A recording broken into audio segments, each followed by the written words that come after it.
Colombian low-cost carrier Viva Air has announced in the past day that it will suspend operations with immediate effect, essentially ceasing all trading and resulting in one less carrier flying in our industry. The airline had a planned merger with Avianca, which is a much more present carrier. And you may be wondering why I mention this. It's because it's absolutely fundamental to the long-term survival of Viva Air and has been a key catalyst, funnily enough, that has led to its collapse. Thanks to delays in securing government approval, the airline has struggled, and now the civil aviation regulator, noted as Aero Civil, has requested that they shut up shop. This is an interesting development in what is being labelled by the airline as unprecedented.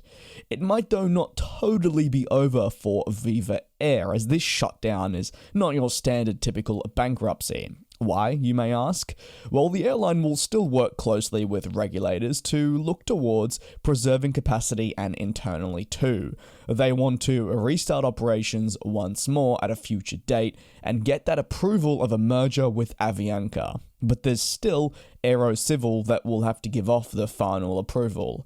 There seems to be, though, however, an ongoing sense of distaste from the airline to the regulator, who say they've been delaying the approval of the merger, or even a firm decision, despite evidence being provided many months ago. It logically, to them, should have moved ahead by now, and during their release, noting they would be shutting down, they were very clear they were unhappy with Aero Civil and how the entire saga has been conducted and what it has left them now as today, which is an airline that has ceased operations.